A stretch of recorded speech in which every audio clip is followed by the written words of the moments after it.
Good morning. Oh, my camera's looking weird. 1 second. Let me see if I can't even fix it. I can't fix my camera.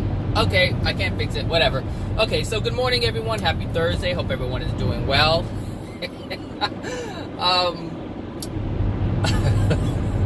Anyway, I just uploaded a video about 20-30 minutes ago titled bitches, whores, women, men, and abortions. And I just know it.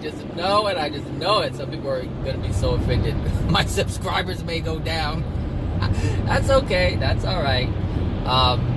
Anyway, so today I wanted to talk about loyalty because I didn't get a chance to talk about it in yesterday's video, so I'll talk about it today.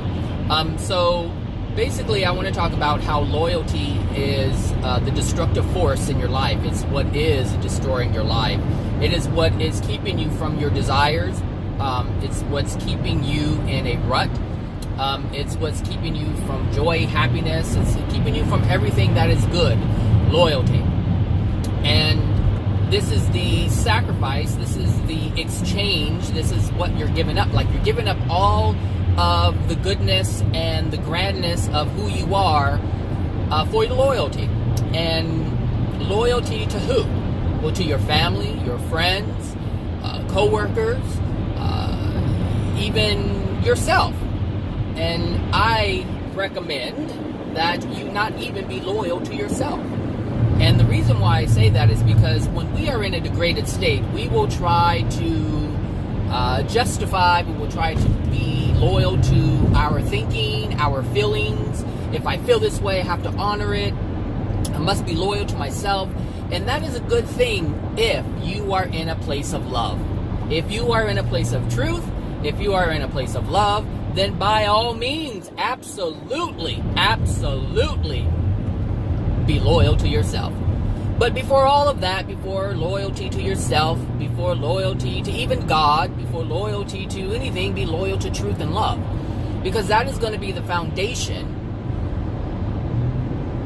that is going to set you free from bondage. It's truth and love is going to be the one thing that helps transform you so that you can eventually be loyal to yourself. And the only reason why you would be loyal to yourself in that state is because you would be truth and love. You would have already transformed yourself to live in truth and love. So if you are truth and love, then absolutely you can be loyal to who you are. Because who you are is a wonderful, grand, truthful and loving being. But before that, do not be loyal to who you are. Because if you're experiencing hardships, if you're experiencing pain, if you're experiencing a great deal of fear, if you're experiencing all these things that keep you from being happy and joyful, why would you want to be loyal to that which you are in that moment? Why would you want to be loyal to that energy, I should say? That's probably the best way to put it. Because at some point in our time, we are different people based on the different energy that we are in that moment. And that's really the crux of all of this is the condition of your soul, the energy of your soul. Is your soul loving or unloving? If your soul is loving, then by all means be loyal. But if your soul is unloving, if it has a lot of pain, if it has a lot of heartache, if it has a lot of fear, if it has a lot of anger, you don't want to be loyal to that energy. You want to be loyal to truth and love. You want to be loyal to the laws, the absolute laws, the loving laws, the truthful laws, and allow that to transform you, and then be loyal to that which you become based on the truth and the love. But being loyal to friends, it's killing you. It really is killing you. It's destroying you. And I say that because it's destroying your soul. It's destroying the loving energy of your soul. It's destroying the goodness of your soul. It's disallowing you from recognizing the goodness and the love that you have within you, because we all have it within us. But when we tip the scale, so to speak, when we have more unloving things within our soul, when we focus on the unloving things within our soul, it's very difficult to see the loving and the good within ourselves. Because we're just looking at what the scale is heavier on. And it's on the side of pain. It's on the side of degradation. And so that's what we see. So when it comes to being loyal to your friends, you don't want to be loyal to your friends because your friends aren't loyal to you. They're loyal to themselves. Most people are loyal to themselves, but in a degraded state, which is why if someone asks you to do something that is unloving, unethical, immoral, then understand that they're not in a loving place. So why would you want to be loyal to something that is unloving? Again, that's what I just said a moment ago. If you are unloving, you don't want to be loving. You don't want to be loyal to yourself. And so if someone else is unloving, you don't want to be loyal to that. And the same thing with the family. Families is one of the biggest things to overcome, and it is something you have to overcome. The dependency upon someone who is unloving. If you depend upon someone, you become loyal to them because you're afraid that you cannot do for yourself what you believe only they can do for you. This is one of the reasons why people don't go out and live on their own, because they're afraid and they don't want to ever challenge anything anybody else is doing if it's unethical or immoral, because they don't want to alienate themselves. They don't want to give up that security blanket that other person is being for them. But the truth is, you are capable of anything and everything, and you do not need anyone else. And the only way this will be proven to you is if you believe you can do it. And if you believe you can do it, you go out and you do it. And in that point, you recognize that you don't need anybody else. All you need is yourself. And I'm not talking about the F you, get away from me, I don't need you anymore. Not that. I'm not talking about that kind of energy. That's that negative. That's energy. When anytime anybody does that, when you say, "Oh, well, F you, I don't need you anymore," that's in a state of you're making that statement from a place of anger. You're saying you didn't do what I wanted you to do, or you're not giving me what I need or I want, and so now you know what? Screw you. I'll do it on my own. And generally, people end up failing. They end up failing. Why? Because of that negative energy that they have. And then they try to be codependent with someone else because now they feel they can't do it at all. But it's not true. None of it is true. It's not true. It's not true. Loyalty. I am not loyal to anyone. I'm becoming more loyal to myself, but only because I have transformed myself. I'm not completely transformed, but I'm different than I was before.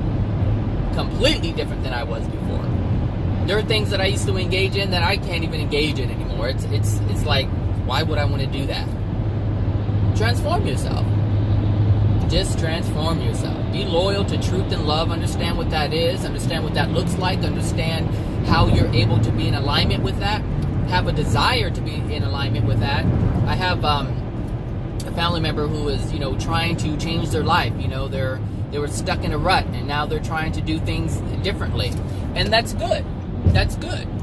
But if it's being done because they want a different outcome, if it's being done because they want a different outcome, just solely on having a different outcome, they may succeed in it for a while, but they can't sustain it. And I've seen this person do this a couple of times, actually. They try to implement different protocols and exercises and all different kind of routines, and it works for a bit, but then they fall right back in to the same slump that they were in before they started the change. And the reason why it doesn't hold is because there isn't a pure desire for it. And there must be a pure desire for that. Meaning there must be a desire to change, not just a desire to have a different outcome. You must be involved in the process. You must be involved in the change. You must be willing to change, I should say. You must be willing. I want to be different, not I want the different outcome. Because wanting the different outcome is not going to allow you to sustain. It allows you to use your willpower to get to the end result. But all the stuff in between, the thing that needs to be within your soul in order to sustain the outcome, it's not there. And this is where the pure desire comes in, because the pure desire is what sustains what is. This is why when God created the universe and the souls and everything within the universe, there was a pure desire. And that pure desire is what is holding everything together. The desire, whatever outcome that the Creator had, or has, whatever desire that the Creator had initially, the desire is pure. There was nothing that was preventing that desire from being had, and therefore it came into existence, and it's remaining in existence. Even though we are doing all the things that we are doing. See, in the universe, even though we have free will, we cannot ignore the fact that the Creator has a desire. And that desire is everything to be good. Whatever that is, to the Creator, that's what the desire is. And because that desire is so strong, because that desire is so pure, it is holding everything together. And even though we have free will and we are veering off path, there are things, it's the pure desire of the Creator that's causing the universe to bring everything back into harmony. It's affecting everything that is veering off path. So if you're veering off path, the universe is responding to it. You're veering off path, one person veers off path, the universe is responding to it immediately, because the pure desire of the Creator is for everything to be perfect. And because we have free will and we're working against it, it's like the rubber band. It's like the rubber band example that I have, or that I gave a couple of videos ago. If you can look at the Creator's desire, the Creator's the Creator's desire to of whatever the Creator wanted, goodness, perfection, whatever, however you want to call it, that desire is what the rubber band is made of. But because we have free will and the universe is expanding, it's like this. I guess I can explain it like this. If you can look at the rubber band as being what the Creator had in mind in terms of His creation, in terms of the creation of this universe and everything in it, it's just, look at it as like a rubber band, a circle, a rubber band. How a rubber band is in natural form without any resistance on it, inward or outwardly. Inwardly or outwardly. So it's just there, it's just sitting there. But because the Creator gave us free will, He allows the universe to expand and to contract, expand and contract, depending on what we want. Depending on what we want. But understand that the desire that the Creator had initially will come to pass, because this is the Creator's universe. This is the Creator's creation. And so it will come back into form. So whatever your desires are, whatever your desires were as children, those will come into existence. They will come into manifestation. And it will be in harmony with the universe. You have the same creative power that the Creator has. And every time you increase your soul in love, just like in the spirit world, every time you increase your soul in love, you have more power. You have more of an ability to change and manipulate and create things. And you get closer and closer and closer to the loving power of the Creator. I'm not saying we will be the Creator. No one has ever gotten to that point yet. But if you look at what's going on, we are made in the Creator's image. Therefore, the possibility is there. We are predisposed to that outcome. But in order to be there, we have to be that which the Creator is, or close to it. But we can't do that if we don't have love, because the Creator holds nothing but love within itself. There is nothing unloving within the Creator. So anyway, I don't know how I got off track like that, but what I want to go back to is loyalty. Don't be loyal to your family. Don't be loyal to your friends. And certainly don't be loyal to yourself if you're having a lot of problems. Be loyal to truth, meaning when you recognize what truth is, when you recognize what love is, be in alignment with that. Allow your soul, allow yourself, allow your being to be in alignment with that which you know is truth and love. As you do this, you transform your soul. And so as you accept what truth and love is on any subject, now you be loyal to yourself, because now you hold love and truth for that particular subject. Now you can say, this is what I'm going to be, because this is what I am. This is what I'm going to be, and this is what I am. Go over here, get out of your way so you can merge. So yeah, when it comes to family, I'm not loyal to family at all. I can't. If you looked at my family, you won't want to be that. That's not something you want to be associated with. You don't want to be loyal to someone who's degraded. You don't want to be loyal to someone who's depressed all the time. You don't want to be loyal to someone who's disrespectful all the time. You don't want to be loyal to that, because that's unloving. This is why I say don't be loving or loyal to those outside of you. Ever, ever, ever. You don't even have to be loyal to someone who is loving. Because if you're loyal to truth and love, and then you become truth and love, and then you become loyal to yourself because you are truth and love, you're automatically loyal to truth and love.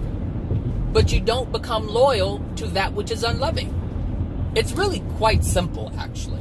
It really is quite simple.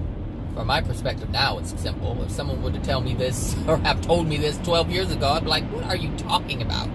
What? Get away from me. You're crazy. But I understand it now, and I'm so grateful I do understand it.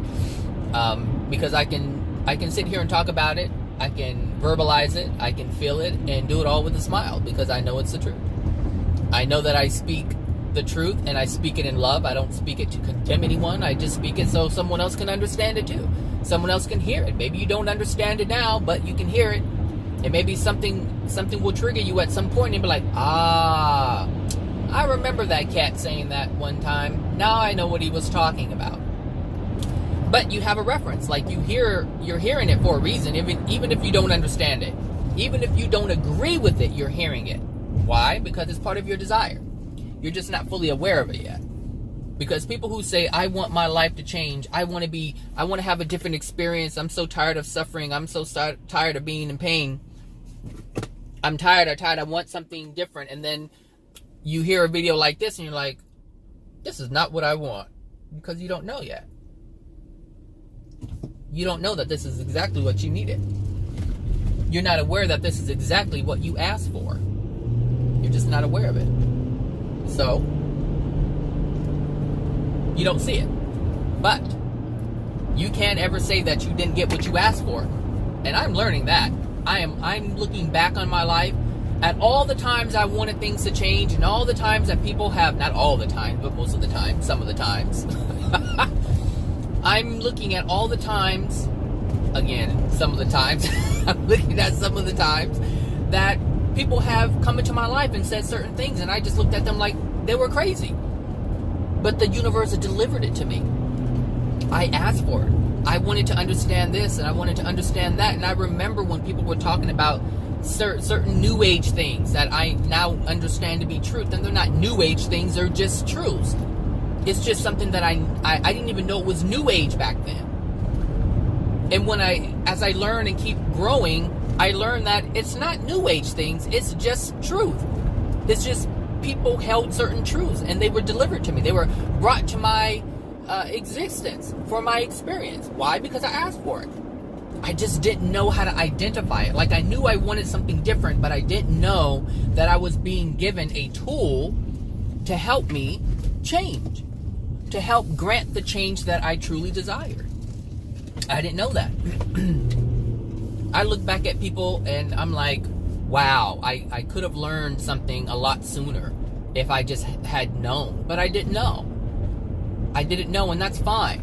Because when I learn something today, and I look back at all the times it was presented to me, it just solidifies it. It's like, oh, I was being given the message the entire time. Like when I was younger and I wanted things to change, and people were presented to me. You know, when you're in a bad space and you want a different experience, and you get a different experience, you won't recognize it for what it is, because you're in that dark space. And so you can only see life through that filter of darkness. And so you were delivered the gift. You asked and it was given. I asked and it was given. And now I'm like, gosh, it was given to me. I just didn't know how to see it. Seriously, you just don't know how to see it. It's like you've given some pieces of wood and screws, and I'm like, what the hell is this? You're like, what is this? Just to find later that you're given the manual, like, oh, that's what that was for. Even Even when you go to IKEA, right? if you know what IKEA is, but everything in IKEA you have to put together yourself. So when you go to IKEA and you get this, box and the screws and this and the that are in there, and you're like, you put it all together and you got these couple of pieces, you're like, what the hell is that for? And you just put it aside, you're like, whatever. And then later on, you try to do something like, why isn't it working? And they're like, oh, that's what those things were for. It's like you don't realize that you wanted something, but you just didn't know how to use it. You didn't know where the pieces fit and how it would benefit you. And it's the same thing. So anyway, loyalty, try not to be loyal. Attempt it for a while. Don't be loyal to anyone. Be loyal to the truth and love. Meaning, do some research in finding what truth and love is. Understand what it is. Because that's what I had to do. I didn't just all of a sudden just know truth and love. I listened to what that is. Like, what is truth? What is love? Well, now I know truth is absolute truth. There's only one truth. There aren't many truths. So at one point, New Age, there was this, my personal truth, and that's how I understood truth to be. Your truth is your personal truth. And I understood that for a while. But then I understood actually what truth is. And there is only one truth. And that is the absolute truth, God's truth. The truth that was already in existence before we got here. Truth was already in existence. It was already happening before we got here. The truth is the souls are perfect. That's the truth. That truth was here before we even got here. The creation of souls were already created before consciousness was attached to the soul. Or before the soul had consciousness, I should say. The truth was already in existence. How the soul operates, how the soul would operate, all of that was already established. It was already in motion. It was already a truth. It was a blueprint. The truth, the factual blueprint of what something is. It was already established. So, you learn what truth is. I learned what truth is. I learned what love is. I used to think that love was something that... I used to think love was what man made or defined love to be. Then I realized that's not what love is. I realized that's why we destroy ourselves, because we say we're doing things that are loving when they're not loving. They're unloving. And in a universe where love has already been established, to do anything other than that is going to create a consequence, a painful one. A painful consequence. And so that's why we get painful consequences. That's why when you stay with an unloving person, after they say, I love you, and you're like, I love you, I know you love me, then you're accepting a lie. Because truth is not painful. But as you accept the words from the person who's beating you, that they love you, you've accepted something that's untrue, because that's not what love is. And so if you define that to be love, man's definition of love, to say sorry and everything's okay, like just because someone says sorry does not mean that they're sorry. Which is why you get slapped around and hit again. For those who are abused. For those who are lied to all the time. And they say, sorry, I didn't mean to. You accept it and you move on. And so you've accepted a lie. You accepted the lie the first time. And then you accepted the lie of them being sorry. And then you accepted the lie again when they said, I will never do it again. But here, a couple of days later, you get slapped around again or you're lied to again. And so we accept these lies, but this is man's definition. All you have to do is say sorry. And that's not the truth. You're not sorry until you're truly sorry from a soul place. Not just in your mind. You don't just utter the words. That has no meaning. Words have no meaning unless it's coming from your soul. Unless you mean it, there has to be feelings behind your words. Otherwise, they're empty. And if they're empty, they're false. So learn what truth is. What is truth? The truth is the truth. You gotta know what truth is. And that means you have to, if you're going to be loyal to what truth is, you have to give up your idea of what truth is. What you believe truth to be, you need to be able to let that go. Once you realize that that's not what it is, you can't continue to hold on to it. You can't continue to hold on to man's definition of truth in your soul while you just learn what truth is in your mind, because you're going to operate from your soul. We're always operating from our soul. We think we're operating from the mind, but we're really operating from the soul. So if fear lives within the soul, the mind is going to do things in order to honor the soul. That's really what's happening.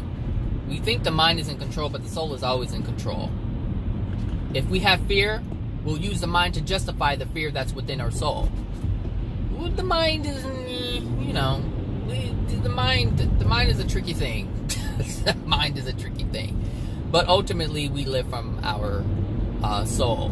And we can defy our soul, absolutely. Meaning we can use our willpower. Like if you do have fear of heights, and the mind will say, oh, I don't want to do that because I may die and I care about my life. But really what's really going on is you're afraid of heights, and you're using the justification of I may die in order to not experience the fear of the height. However, you can say, yeah, I can do it, and you can use your mind to defy your soul. But you will still be afraid while you're up there. And you can use your mind. That's what I'm saying. You can use your mind to help face some of the fears within yours. Okay. It didn't change, so I guess I'm staying here.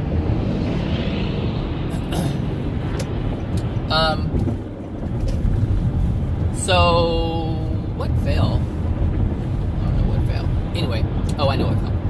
My Nespresso. So back to what I was saying. What was I saying?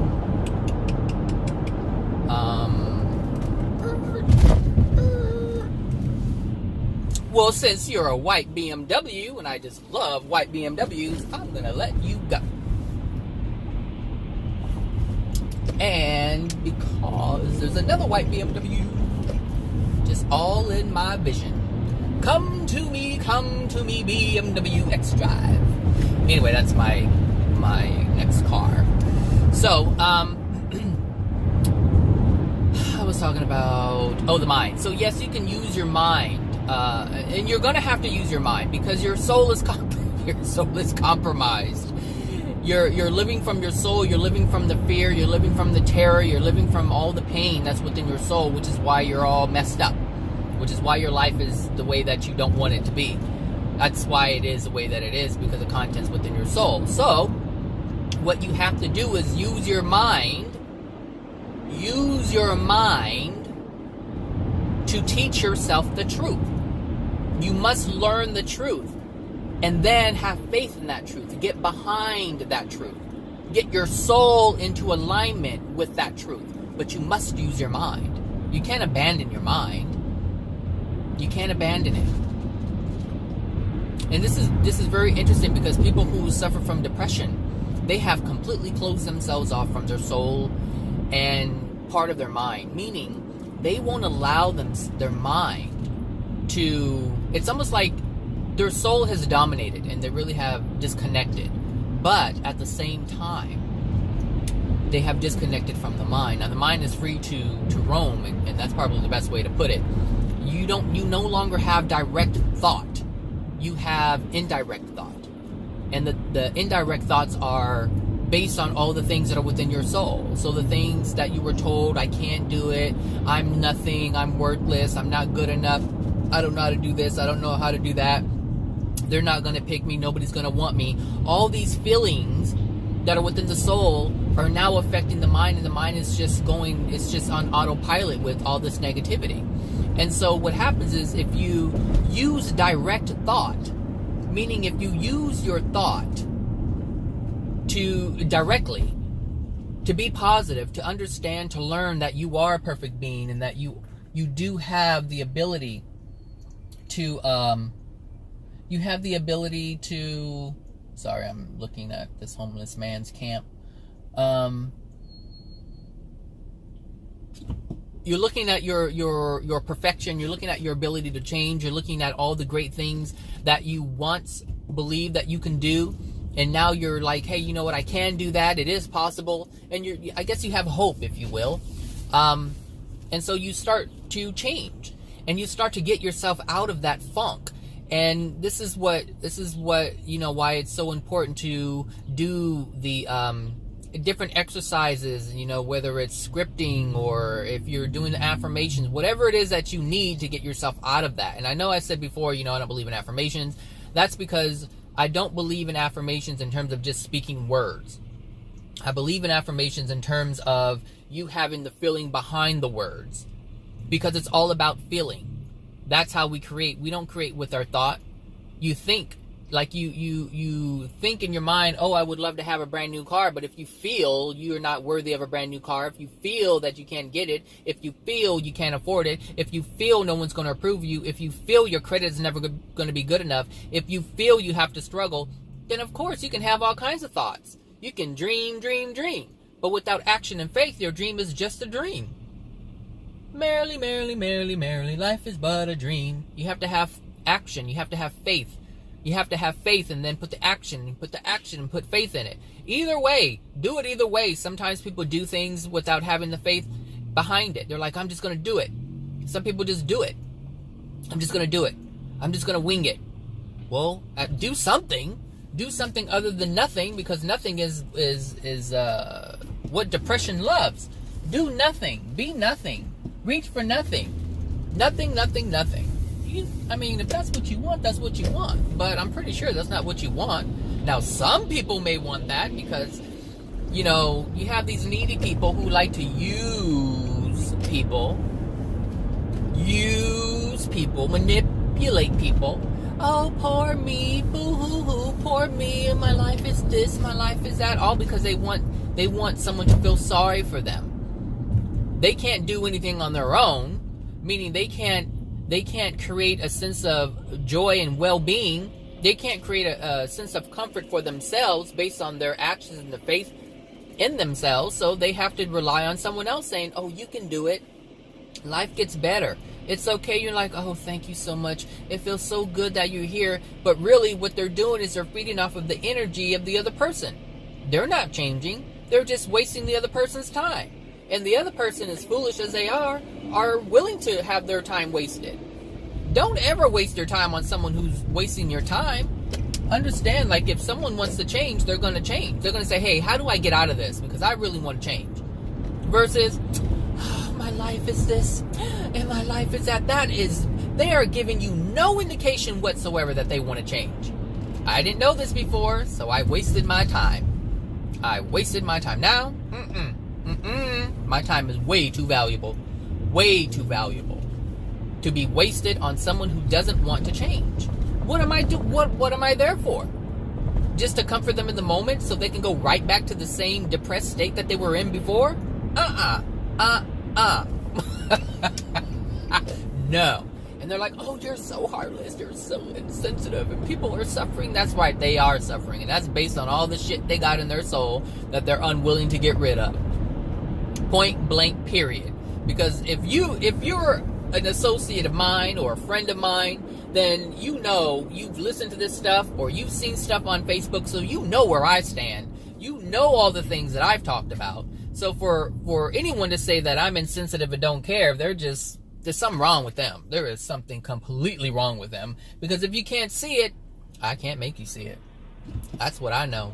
That's exactly what I know. So you have to, be mindful of this stuff, because these people who you are loyal to, they are sucking the energy out of you. You are allowing them,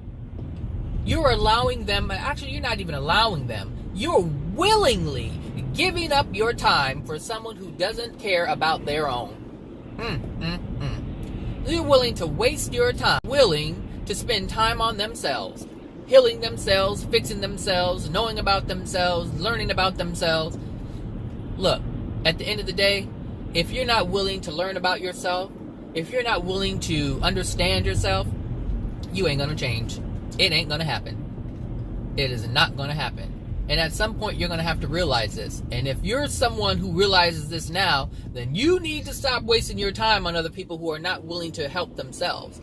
You can only assist those who are willing to assist themselves. That is a like attracts like. That is a in harmony experience.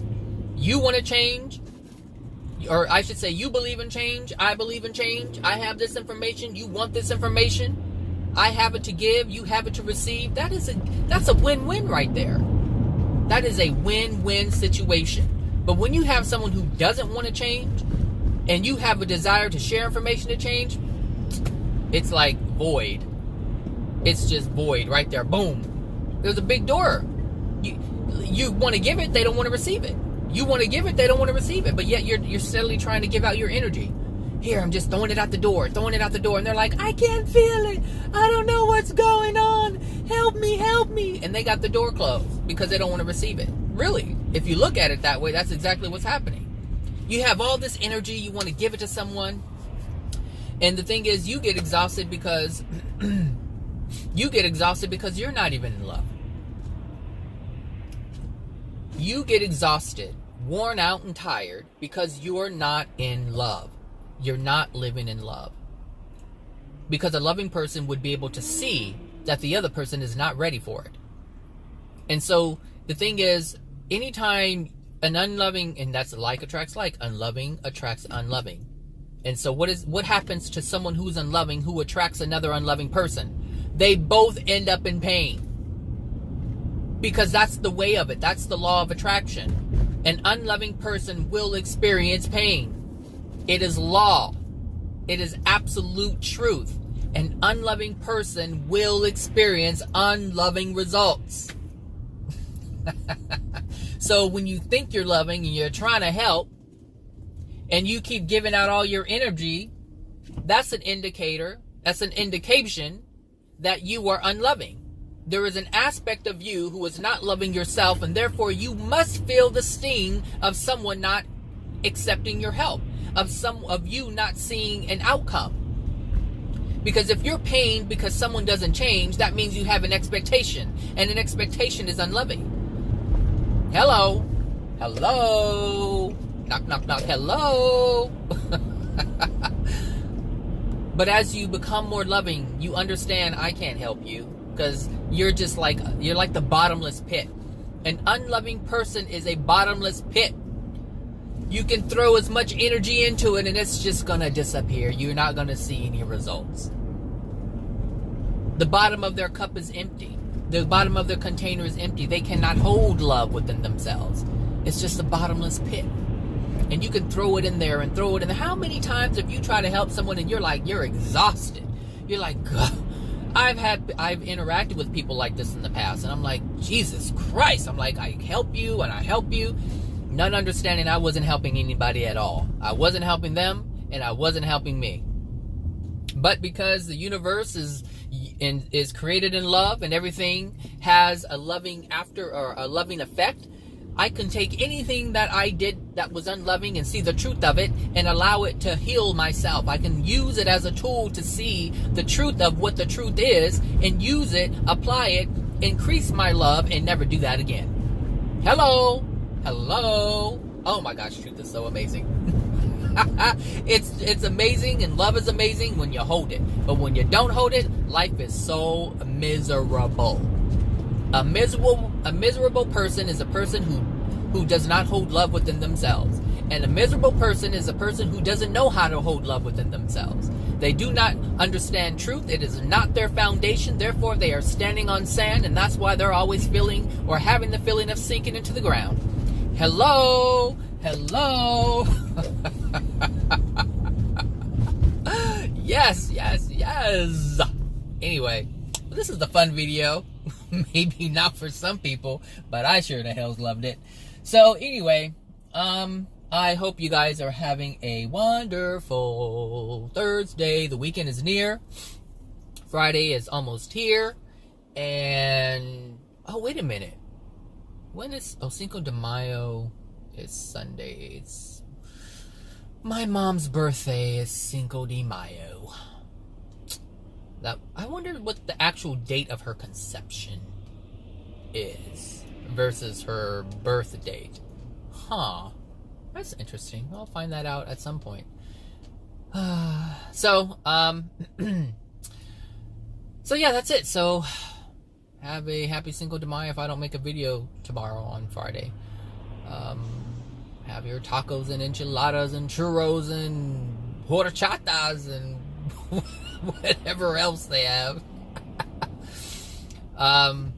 Yeah. Anyway, all right, let me end this video. So take care, everyone, and I'll talk to you guys later. Bye now.